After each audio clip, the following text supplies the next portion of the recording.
obrigado, Jesus, pelo privilégio do acesso que o Senhor nos dá nessa noite. Obrigado pela alegria, Jesus, de participar na sua mesa. Sim, Jesus, obrigado. Senhor, obrigado por tocar os irmãos aqui, por tocar a mim, Jesus. Obrigado por compartilhar um dom do Senhor com a gente nessa noite. Não merecemos nada e o Senhor mesmo assim vem, Jesus. Não somos dignos, mas o Senhor é digno e por causa da sua dignidade o Senhor vem. Jesus, obrigado por esta casa. Obrigado por despertar o coração, Jesus, o espírito dos irmãos famintos e sedentos. Eu pude ver aqui, quando entrei, Jesus, uma comunidade vibrante. Um povo que queima, Jesus, que está desejoso de conhecer o Senhor em níveis altos. É o Senhor que está fazendo essa obra, Jesus. É o Senhor que está fazendo essa obra. Por isso eu te agradeço.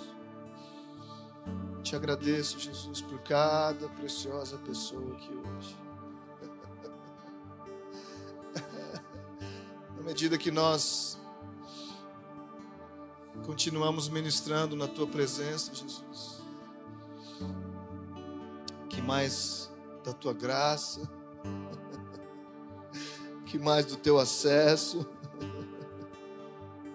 que mais da Tua bondade, Jesus, se faça disponível para nós. Essa é uma noite especial, Jesus, porque não porque eu estou aqui, nem porque qualquer coisa diferente possa estar acontecendo, mas essa é uma noite especial porque estamos reunidos como igreja diante do Senhor. Não como mais um domingo, mas como o domingo que o Senhor vem.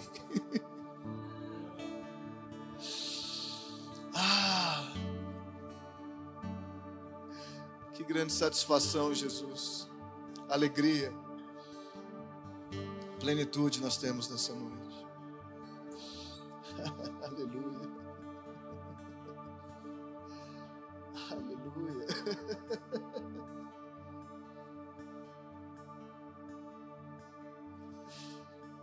Agora eu já tomei uns goles bons. Eu vou ser bem mais legal com você.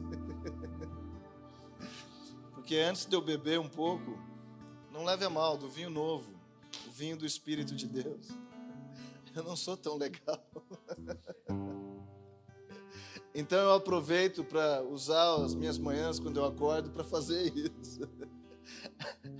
Eu saio da minha casa então pronto para falar com as pessoas. Porque eu já bebi do tipo de bebida que você pode beber de manhã antes de ir para o trabalho.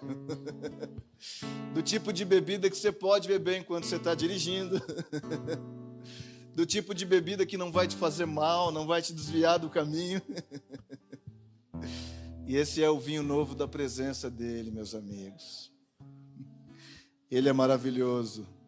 Será que você pode olhar para o irmão que está do seu lado e ver se ele realmente está feliz, se ele está tocado? Pergunta para ele, você foi tocado já? Você já recebeu algo do Senhor?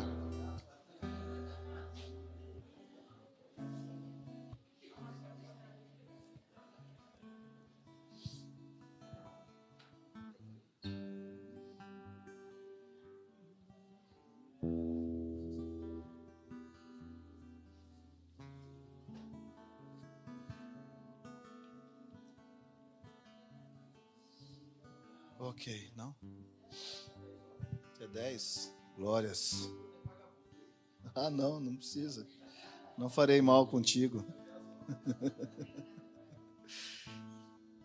Você trouxe sua Bíblia hoje? Posso ver sua Bíblia? Pode ser seu telefone, seu... Deixa eu ver, levanta aí, deixa eu ver se vocês são crentes de verdade.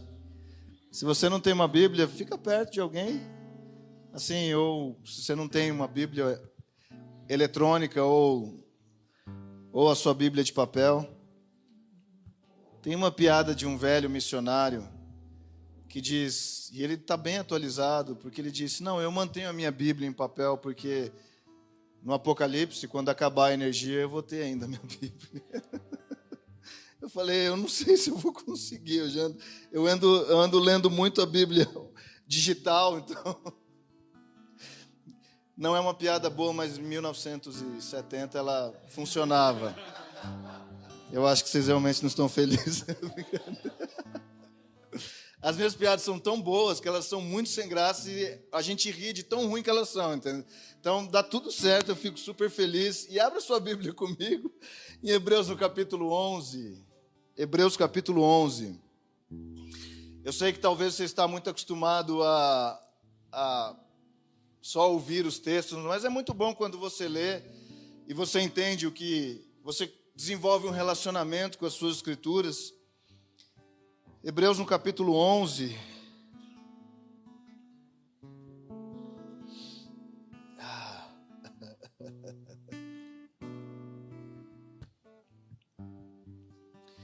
A partir do verso 8. Diz assim, você achou? Diz assim, pela fé, Abraão obedeceu quando foi chamado. Alguém chamado aqui? Tem alguém que Jesus chamou aqui? Você crê que Jesus te chamou? Abraão também, ele obedeceu. Você obedeceu? Você está obedecendo? Respondendo ao Senhor? Já ficou meio assim. Tem muitos chamados, poucos obedientes. Não, vamos lá alguém. Muitos chamados, muitos obedientes. Ele obedeceu quando foi chamado, partindo para um lugar que ele receberia por herança. Diga herança comigo. Herança. E ele partiu sem saber para onde ele estava indo. Pela fé. Diga para o seu vizinho, pela fé. Pela fé. Você está feliz agora, você pode falar, você pode pregar junto comigo. Vamos lá. Pela fé, peregrinou na terra da promessa, como se fosse terra estrangeira, habitando em tendas com Isaque e Jacó, herdeiros com ele da mesma promessa. Porque ele esperava a cidade que tem fundamentos, da qual Deus é o arquiteto e construtor. Então Abraão, ele é um cara como eu e você. Nós olhamos para os homens das Escrituras e eles são grandes hoje. Eles são grandes nesse momento da nossa história. Eles são grandes a partir do nosso entendimento do que eles fizeram, de quem eles se tornaram, das promessas de Deus para a vida deles. Mas saiba, meu amigo, eu preciso que você entenda isso hoje e fale exatamente do acesso, do dom que você teve já hoje até Jesus. Você conseguiu conquistar o coração de Jesus nessa noite a ponto dele dividir um dom dele com você. Isso é muito especial. Isso fala de quem você é. Isso fala de como Jesus está te olhando pessoalmente, de como ele está te vendo. Agora, cada um desses homens, mulheres das Escrituras, eles não se viam como pessoas extraordinárias. Eles não se viam como pessoas que estavam acima da média.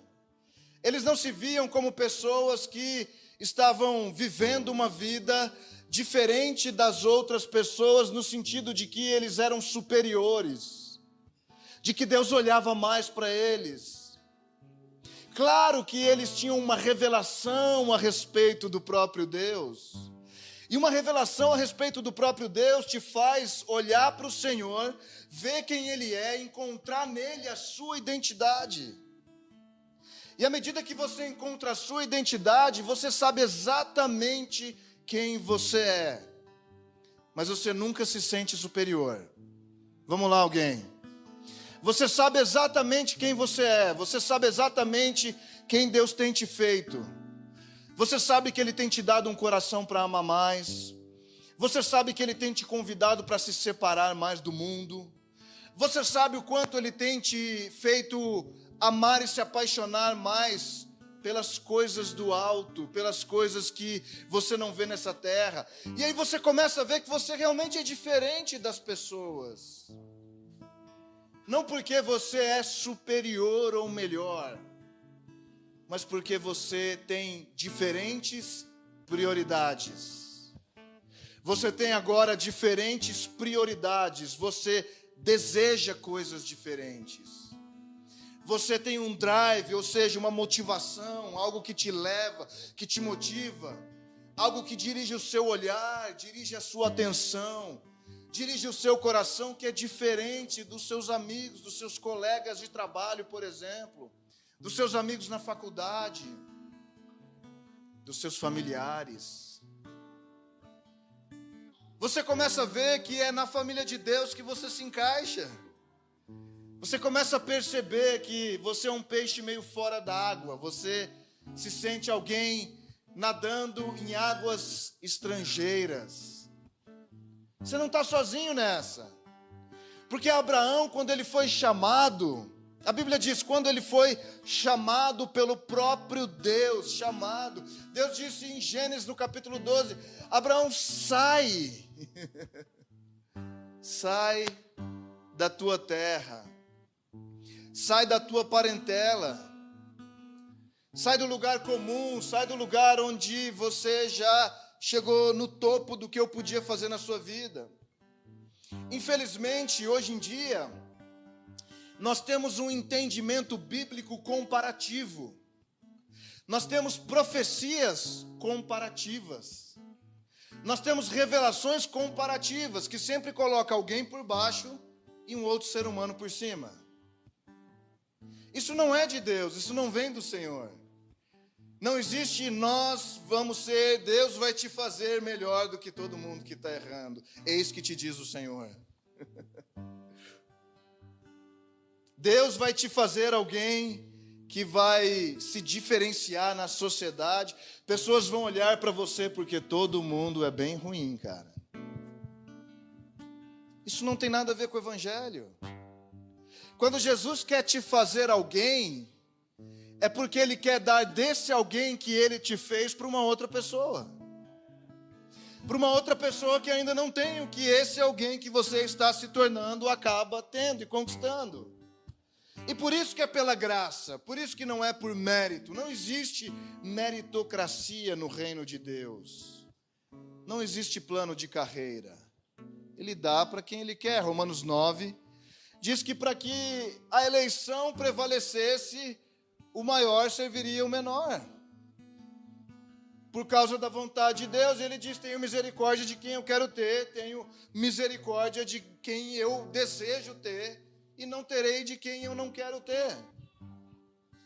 Mas o que Paulo revela nessa escritura de Romanos 9, que é muito poderosa, ele diz, porque Deus fez vasos de honra, vasos de glória para a sua honra.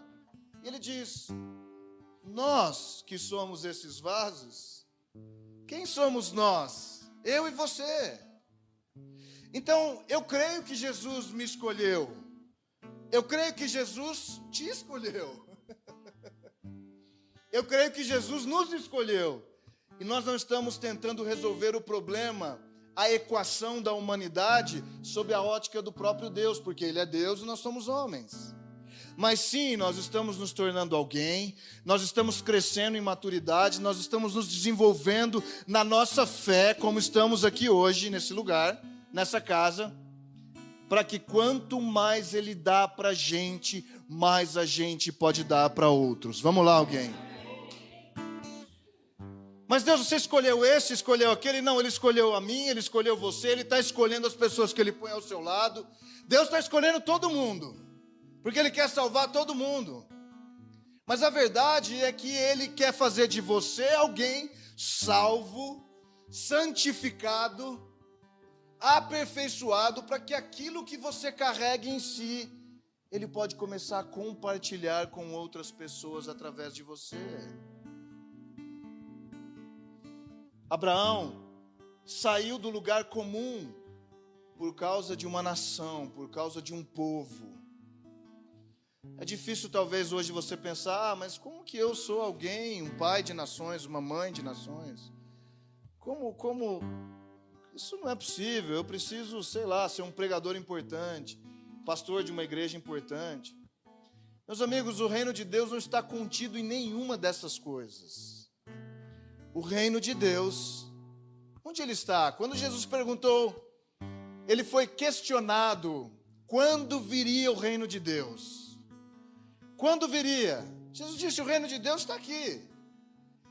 Ele não está ali, ele não está na Alemanha, ele não está nos Estados Unidos, ele não está no Brasil, ele não está no Japão, ele não está na Síria, ele não está na França, ele não está na Dinamarca, ele não está em Curitiba. O reino de Deus não está em São Paulo, em Taubaté. O reino de Deus não está em Caxias do Sul hoje, esse final de semana. Porque ele disse, o reino de Deus está onde? Onde está o reino de Deus? Em nós. Diga assim, o reino de Deus está em mim. Onde está o reino de Deus? Onde está? Eu te pergunto, onde está o reino de Deus? Ele disse, está dentro de vós. Eu coloquei o reino dentro de vocês. Então eu quero só que você extrapole um pouco o seu entendimento comigo nessa noite. E você entenda que não é mais em um país, mas você se tornou um país. Você se torna uma cidade, talvez ainda uma vila, talvez um estado, talvez você está se formando um continente. Porque não importa o seu tamanho físico, olha o tamanho do Xandão. Olha o meu tamanho. Cabe muito mais terra dentro dele.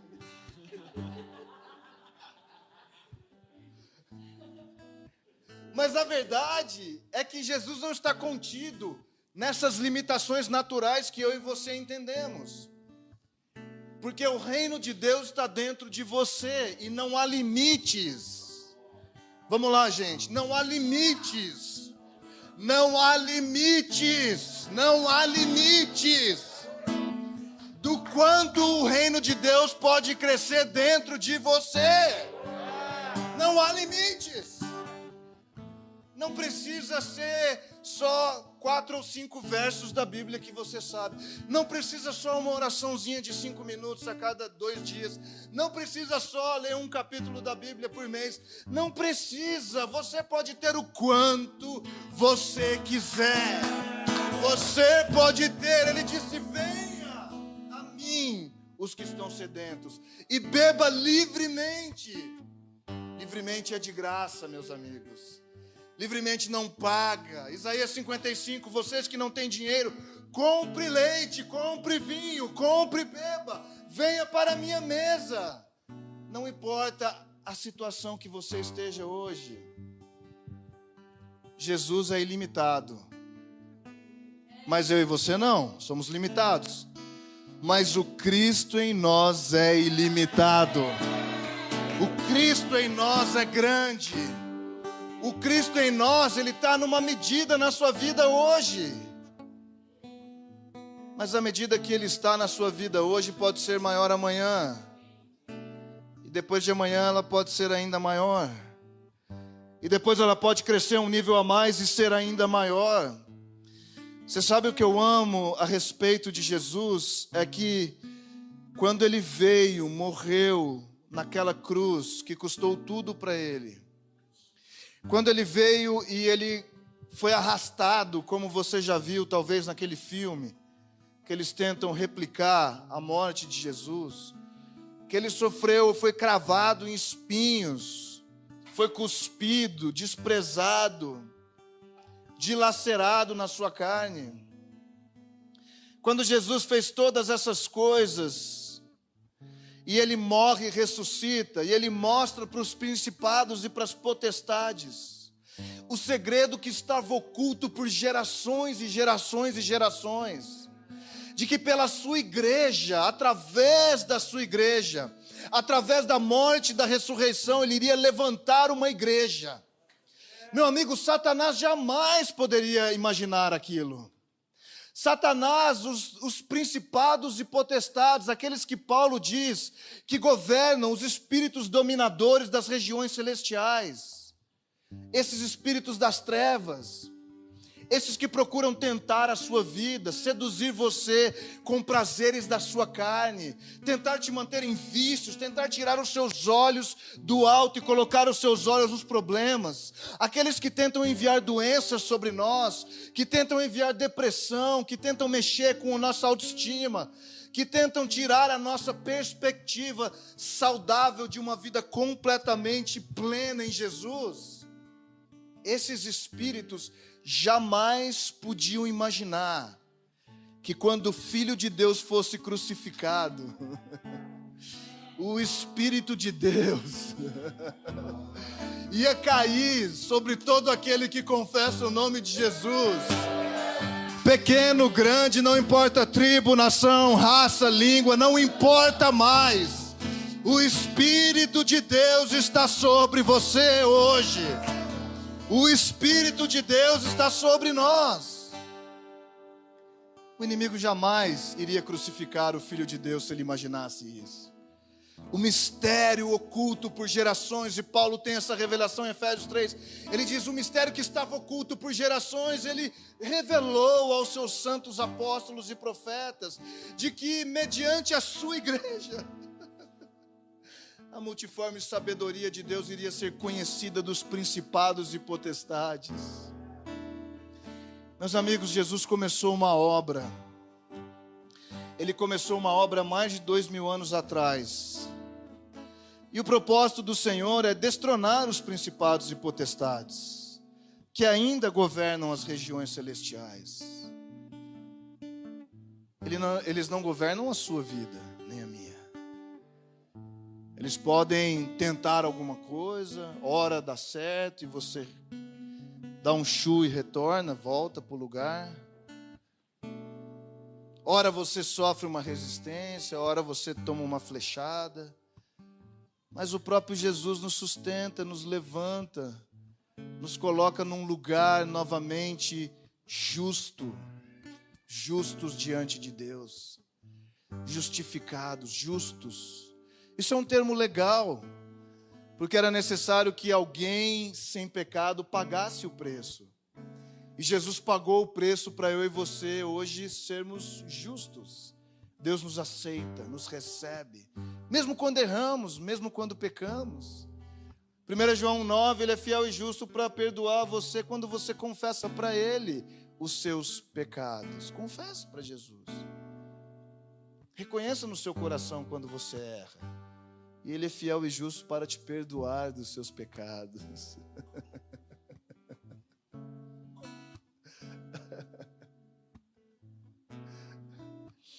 Isso faz de nós estrangeiros na terra, que muitas vezes achamos que é a nossa herança. Essa não é a nossa herança, o Brasil não é a nossa herança, Curitiba não é a nossa herança. Nós estamos rumando para um lugar, nós estamos seguindo para uma terra que não tem nada a ver com rios, com plantações, muito menos com carros, prédios, viagens, muito dinheiro. Cada uma dessas coisas são benefícios de Deus para a vida das pessoas. Mas nós não vivemos com Jesus por causa delas. Não estamos procurando essas coisas. Mas à medida que nós continuamos a progredir na salvação que um dia foi nos dada gratuitamente, nós fazemos como Abraão fez. Ele partiu sem saber para onde ia. Muitas vezes é o tipo de vida que eu e você estamos vivendo. Não sabemos para onde estamos indo. Às vezes, Xandão, fica meio nebuloso o caminho, né? Às vezes a gente ouve uma coisa de Deus, mas a gente não vê nada na frente. É Deus falando para você no meio da neblina: pode continuar, liga o farol, aumenta um pouquinho mais, mas Senhor, não estou enxergando um palmo na minha frente, mas pode ir que eu estou te levando para um lugar. Nós não somos os primeiros nisso. Abraão foi para um lugar que ele não sabia qual era dele. Ele não sabia para onde ele estava indo, Marcelo. E ele creu. Será que alguém pode crer naquilo que ainda não viu? Será que alguém aqui pode crer naquilo que não está muito claro ainda?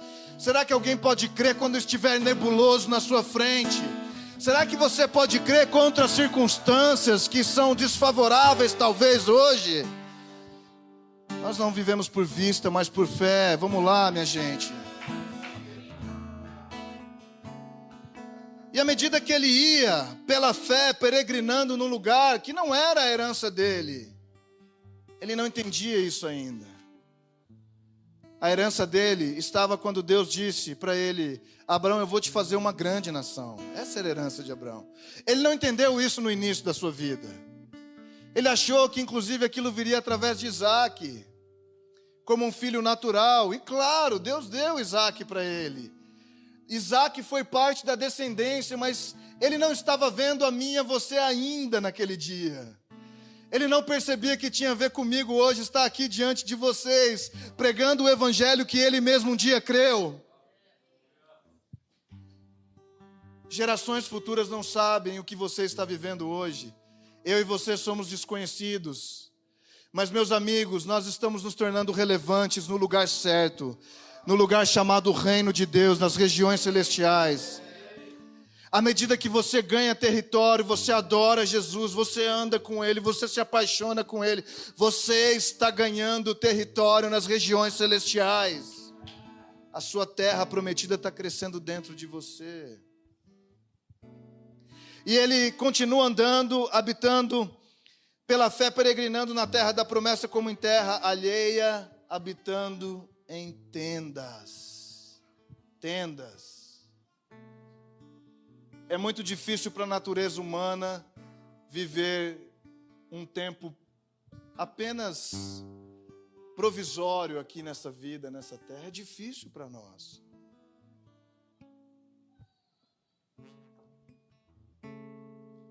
Não é muito fácil fazer muitos planos quando você vive em tendas. Não é muito fácil ter uma garantia e uma segurança quando você vive em tendas. Não é muito fácil projetar longos prazos, pensar muitos em sonhos que têm a ver com essa vida. Nossa, eu tenho um sonho de um dia conhecer, sei lá, os Alpes suíços, esquiar lá. Muito legal, eu creio que Jesus quer realizar o sonho dos seus corações. Mas quando você começa a desenvolver essa mentalidade de uma vida que é provisória, uma vida que você está aqui por alguns 70, 80, 90 anos de idade, um pedacinho apenas da sua eternidade, rumando para o lugar que é exatamente o lugar da sua promessa. Quantos de nós precisam hoje abrir mão de palácios permanentes que fizemos ao redor das nossas próprias vidas? Que deixamos Deus tocar em todas as áreas, mas quando Ele fala a respeito daquilo, a gente fecha aquela porta e diz: não, Senhor, aqui, será que eu vou ter sustento? Será que eu vou ter alegria? Ah, isso veio dos meus pais, Senhor, isso é algo que veio dos meus avós. Deus, eu desejei desde pequeno, eu fiz a faculdade, eu me preparei, eu fiquei pronto. Agora o Senhor quer tocar nisso?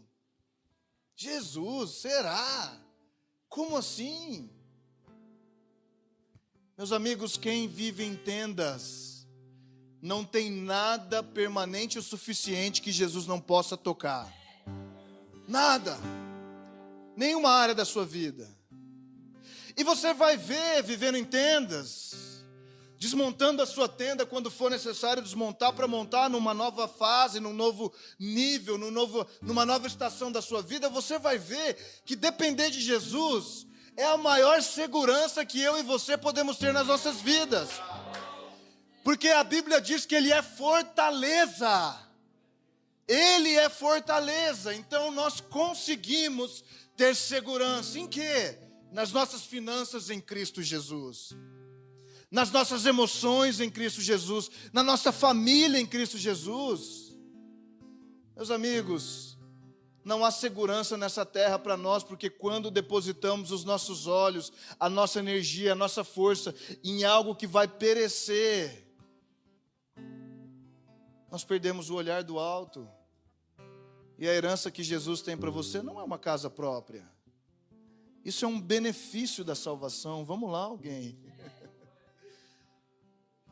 A herança que Jesus tem para você não é um carro novo. Isso é um benefício que Ele te dá. O patrimônio que Jesus tem para você não é um terreno num condomínio ou um apartamento. E entenda bem, vamos ser espirituais para falar de coisas espirituais. Vamos ser espirituais. Não entenda, não estou falando contra o seu apartamento, sua casa. Nós queremos tudo que Jesus quer nos dar. Eu quero tudo aquilo que Mateus 6,33 diz que quando eu busco o reino de Deus e a sua justiça, todas as outras coisas que as outras pessoas oram por elas, trabalham por elas, clamam por elas, jejuam por elas, ficam pedindo para nós, Ele diz, elas são acrescentadas, eu te dou. Jesus quer te dar bons presentes. Hebreus capítulo 11 diz que Ele é galardoador, Ele é presenteador. Do que trabalha para construir um palácio nessa terra, não. Ele é galardoador, que é a palavra presentes. Um Deus que dá presentes para os que o buscam. Onde você vai colocar a sua energia? Em buscar o Senhor. Onde você vai colocar toda a sua força? Em buscar o Senhor. Meus amigos, Jesus está fazendo pessoas com esse tipo de mentalidade riquíssimas. Jesus tem pegado todo o tesouro, todo o ouro, toda a prata que ele tem, como Abraão foi riquíssimo. Abraão foi absurdamente rico. Eu creio que Jesus é Deus de uma igreja rica. Eu creio nisso. Mas você precisa achar o caminho da riqueza de Deus. O caminho onde as bênçãos correm atrás de você, você não corre atrás delas. Deuteronômio 28. Se você obedecer os meus estatutos, se você observar as minhas leis, se você for fiel àquilo que eu disse na minha palavra, essas bênçãos te alcançarão. Elas correm atrás de você. A questão não é o seu emprego. Pessoas comparam coisas espirituais com coisas naturais. Então eu vou sair do meu trabalho, vou ser desleixado, vou ficar... Meus amigos, quanto mais você ama Jesus, mais você se dedica àquilo que Ele colocou nas suas mãos. Quando você ama Jesus, você reconhece, Jesus, o Senhor me deu isso. Essa é a minha frutificação, esse é o meu campo. Nele semearei, dele colherei. Você não fica lá esperando a estratosfera gospel te dar alguma coisa, que cair do céu, alguém veio e me deu alguma coisa. Não espere alguém te dar alguma coisa, porque você tem um Pai que te dá todas as coisas. E quando você o busca, segundo a palavra dele, está dizendo que ele é galardoador de você. Diga de mim, diga de mim. De mim, ele é presenteador da gente, ele quer nos dar presentes. Quando o buscamos. Quando Israel saiu do Egito, você lembra como eles... Foi uma treta com o faraó, uma treta pesada. Deus enviou as pragas e foi terrível. E por último, a última praga foi matar os primogênitos. Matar todos os primogênitos do Egito, e Deus veio com força. E naquele momento, foi o momento da Páscoa, eles comeram a Páscoa. Foi a primeira coisa que eles saíram e fizeram, eles comeram a Páscoa do Senhor. Muito obrigado, Deus abençoe. E ele pegou o sangue, você lembra o que era a Páscoa? Eles sacrificavam um animal, pegavam o sangue do animal, colocava na viga superior, nas laterais das portas. Quando o anjo passou para destruir os primogênitos, manteve os israelitas. Isso fala de salvação. Isso fala da salvação que Jesus fez por nós. Ele foi o cordeiro não pascual, porque não é o seu Pascoal, professor, mas é o Pascal. Ele é o nosso cordeiro pascal, ele é o nosso cordeiro do sacrifício. Quando eles saem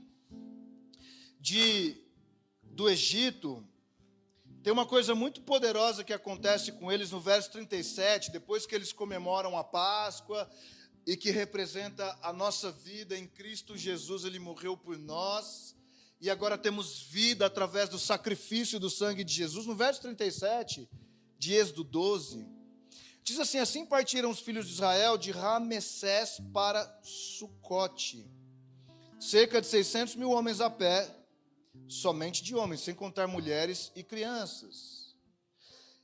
Sucote é a palavra original que significa tendas, cabanas.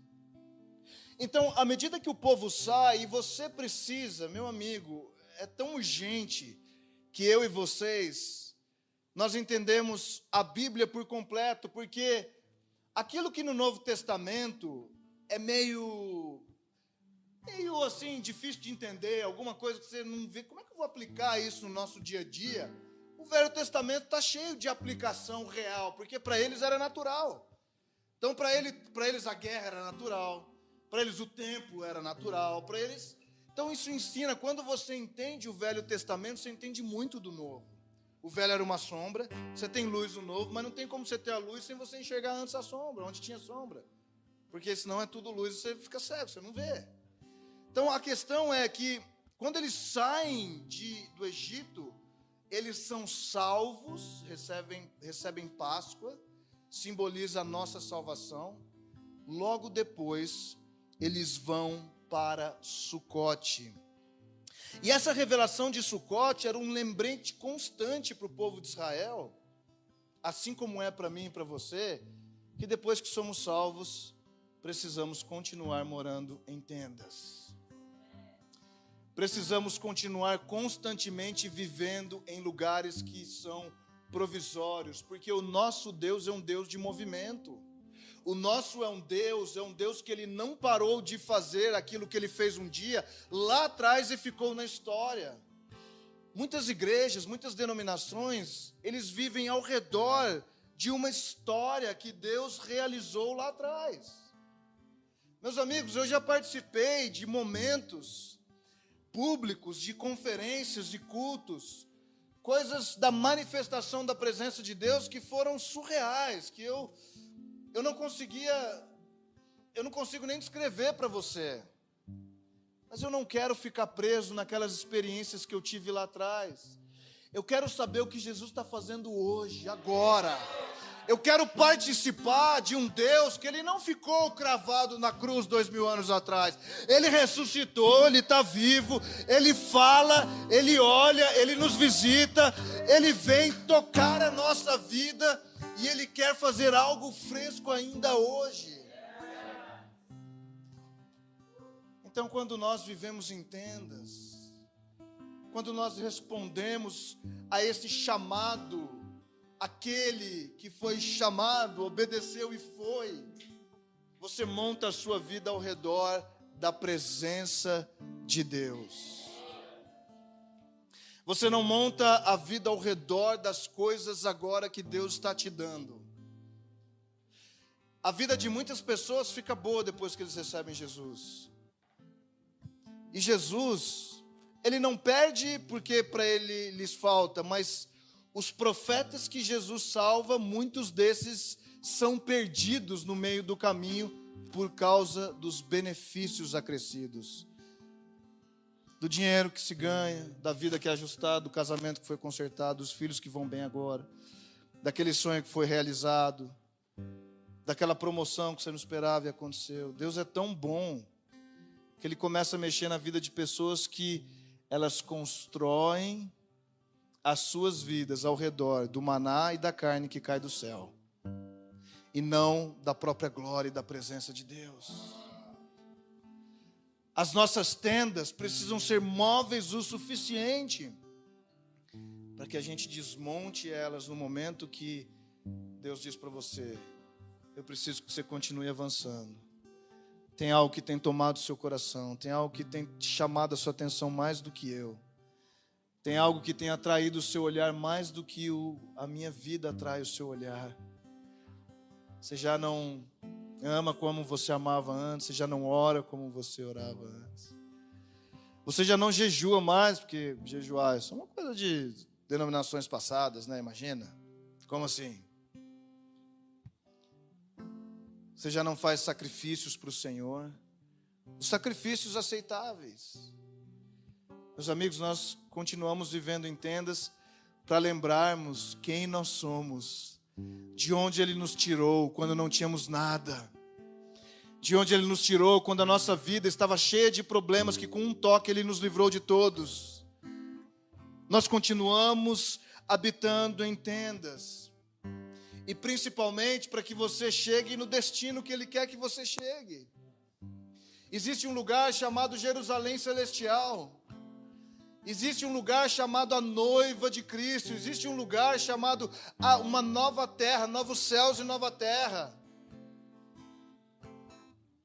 Existe um lugar chamado o tabernáculo de Deus com os homens. E o que Ele está fazendo exatamente hoje é construindo em nós mais dessa mentalidade.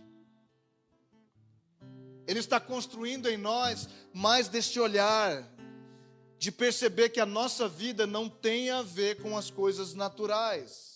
Mas o homem que é espiritual, ele discerne todas as coisas, as espirituais, e ele é um incrível governante de todas as coisas naturais, porque ele enxerga como quem olha de cima, ele não olha como quem olha de baixo.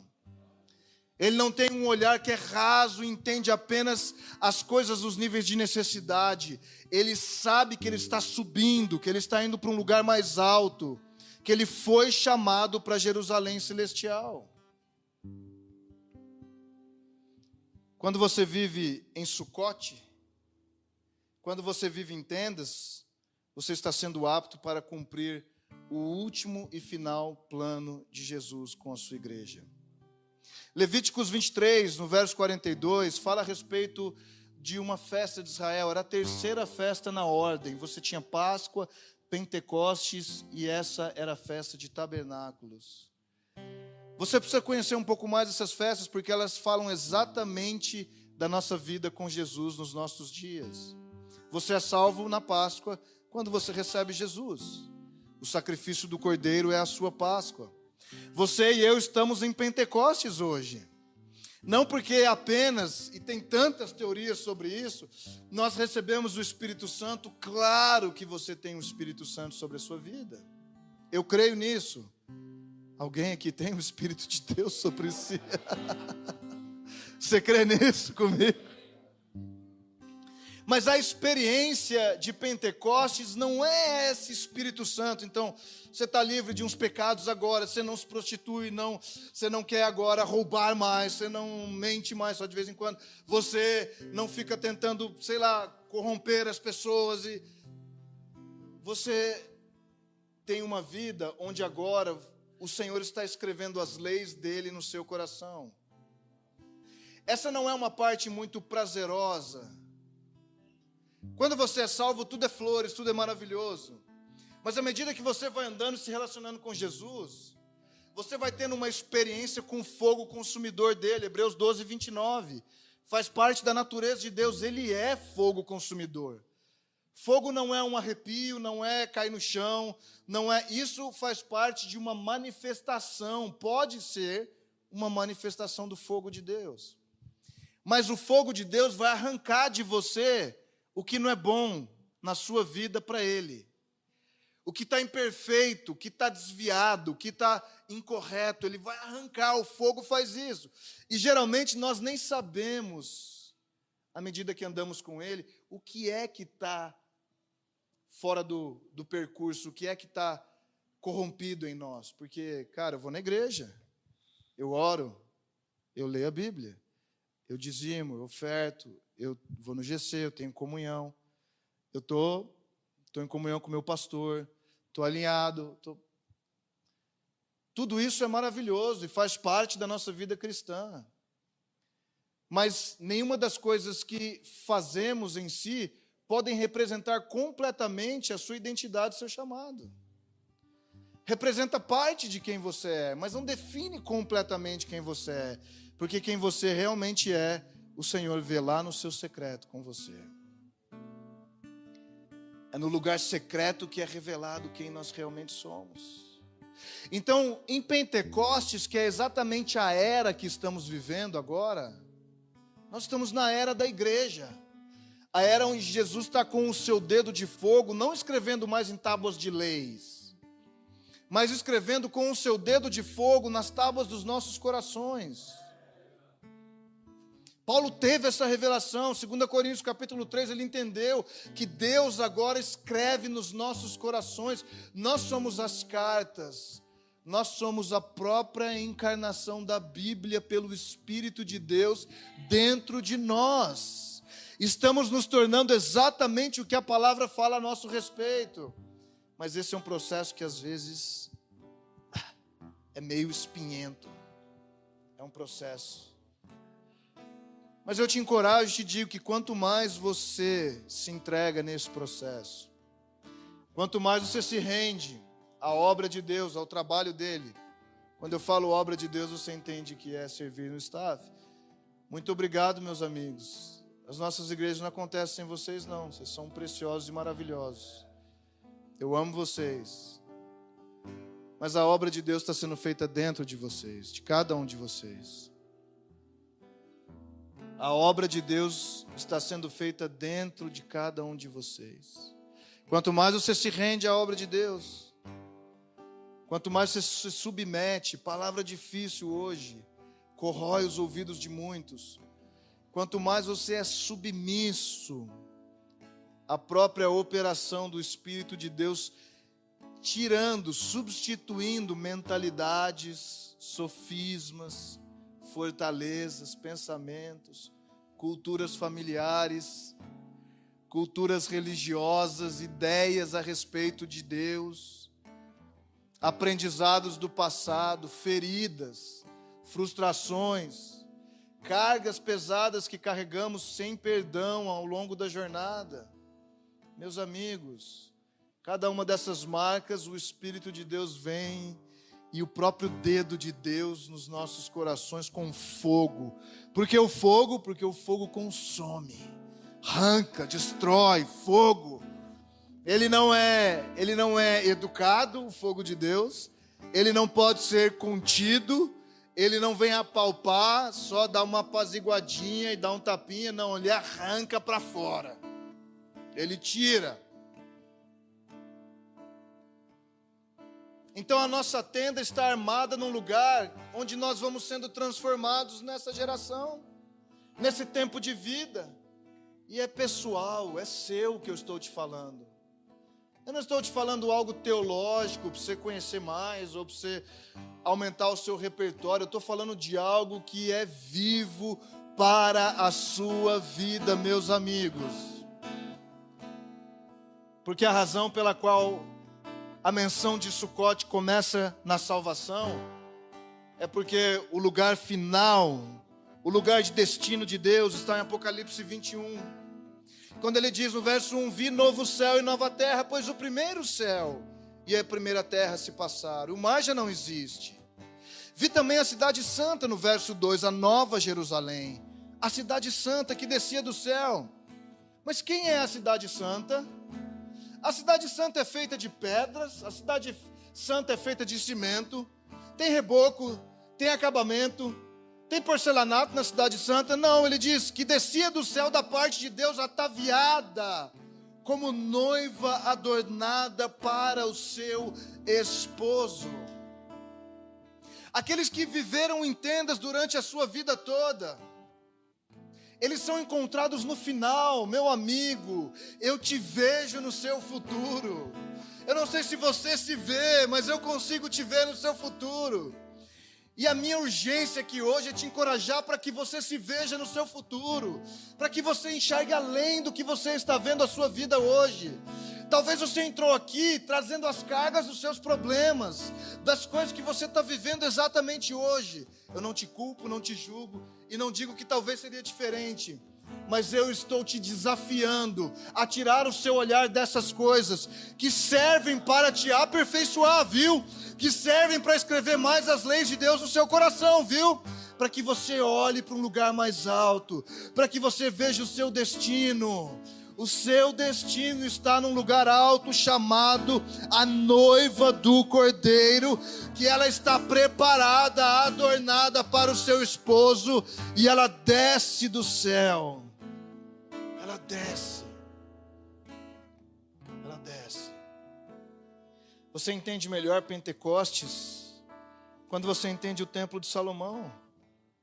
Em 1 Reis, no capítulo 6, quando Salomão estava construindo o templo de glória, entenda, ele é de maneira figurada um representante da Jerusalém celestial, do último templo. O templo de Salomão foi o último templo construído, pela própria vontade de Deus, o templo de glória. As pedras que eram colocadas nesse templo, ele diz, edificava-se, 1 Reis 6:7, edificava-se a casa com pedras já preparadas na pedreira, lá fora. Por quê? Porque de maneira que nem martelo, nem machado, nem instrumento algum de ferro se ouviu na casa quando a edificavam. O Senhor está preparando as pedras vivas que somos nós, num lugar fora da Jerusalém celestial. Porque imperfeitos não podemos ser colocados lá agora. Não estamos completos, não estamos terminados. Guilherme, está falando de quem? Estou falando de mim, estou falando de você. Estou falando da igreja como um todo. Não importa se o cara cospe fogo, voa com asas de anjo, não interessa se ele levita, não importa. O que importa é que cada um de nós está sendo construído lá fora, no lugar onde lá pode ter barulho, no mundo. Lá tem morte, tem sangue, lá tem problemas, tem circunstâncias difíceis que você passa todos os dias na sua vida, que você não gostaria. Quantos de nós salvos diz, Senhor, me leva logo, eu não aguento mais esse mundo? É verdade. Muitos nos sentimos assim, mas saiba que Ele está pegando cada uma das pedras que somos nós, pedras vivas. 1 Pedro capítulo 2, Pedro teve a revelação completa. Ele disse, vós como pedras vivas, para edificar a casa espiritual, pedras vivas, pedras que vivem. Estamos sendo preparados lá fora, nesse lugar chamado mundo, chamado era da igreja. O lugar imperfeito, o lugar onde as coisas não funcionam, talvez como funcionam aqui dentro, onde a gente se sente mais parecido, onde a gente se sente mais identificado. Graças a Deus que a gente não está ficando religioso usando o mesmo tipo de linguajar, né? Cada um falando tudo igual, né? Não precisa disso.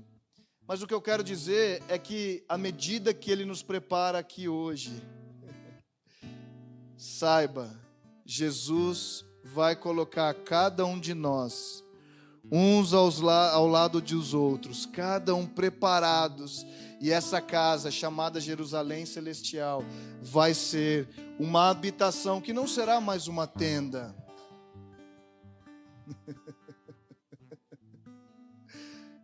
Hoje você vive em tendas, mas Jerusalém Celestial não é uma tenda. Nós vivemos em tendas porque estamos sendo preparados para a nossa habitação permanente. Para a cidade verdadeira, aquela que Abraão, ele esperava, o homem que viveu em tendas, peregrinou, o homem que viveu na terra da promessa, como estrangeiro, o homem que foi chamado, obedeceu e creu. Ele procurava uma cidade que o construtor e fundador é o próprio Deus. Essa cidade hoje, para Abraão, ele não entendia, ele não sabia, ele não tinha ideia que o legado dele de gerações em gerações ia culminar na minha e na sua vida. Mas ele respondeu ao chamado, ele obedeceu, e ele progrediu numa vida em tendas, até o dia que ele morreu, a Bíblia diz, sem alcançar. É muito poderoso isso, cara. Sem alcançar o que ele esperava. Sem alcançar a cidade, ele não morreu na cidade.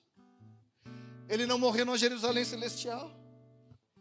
Mas depois nós encontramos a Bíblia cumprindo as profecias, para que sem nós eles não fossem aperfeiçoados. para que sem eu e você, como parte desse templo, parte dessas pedras, eles não sejam aperfeiçoados. Eu te convido hoje, meu amigo, levante seus olhos, coloque seus olhos em Jesus, levante para um lugar alto, entenda que é uma habitação permanente para você, mas você não chegou nela ainda. Hoje, Jesus está escrevendo as leis dele no seu coração.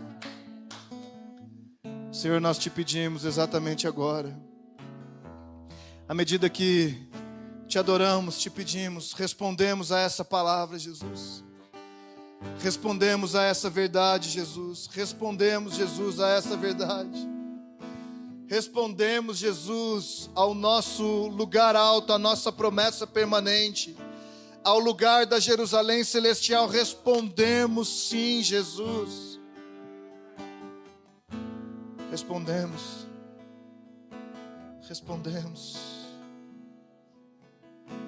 Eu quero te encorajar, à medida que os seus olhos estão fechados, a dizer: Jesus, sonda o meu coração. Entrega hoje, entrega no altar do seu coração aquilo que o Senhor está te pedindo. Entrega aquela parte permanente da sua vida que você não tem deixado o Senhor tocar. Entrega agora isso, essa parte permanente da sua vida, essa segurança. Entrega agora, coloca aos pés dele. A cruz está diante de você, coloca aos pés dele, sacrifica como ele sacrificou, entrega como ele entregou.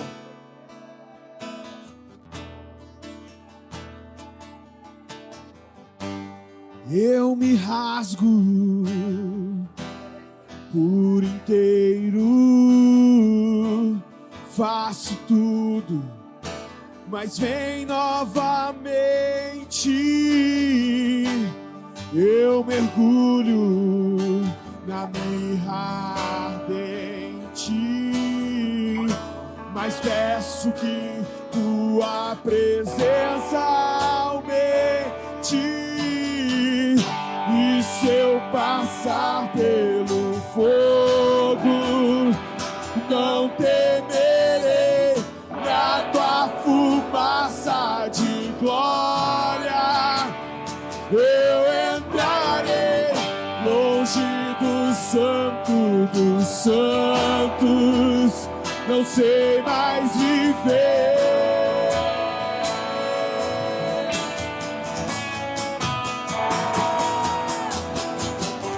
E se eu passar pelo fogo, não temerei na tua fumaça de glória. Eu entrarei longe do santo dos santos, não sei mais viver.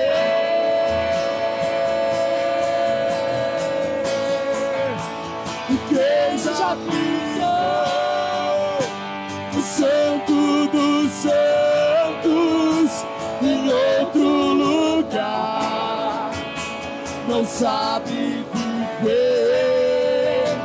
E onde estiver,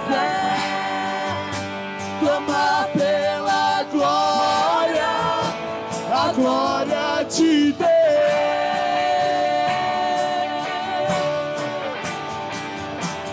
Quem já ficou o santo dos santos em outro lugar, não sabe viver.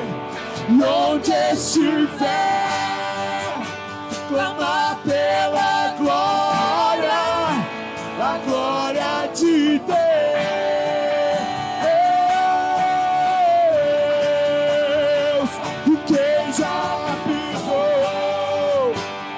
Santo dos santos em outro lugar, não sabe viver. E onde estiver, clama pela glória, a glória de Deus.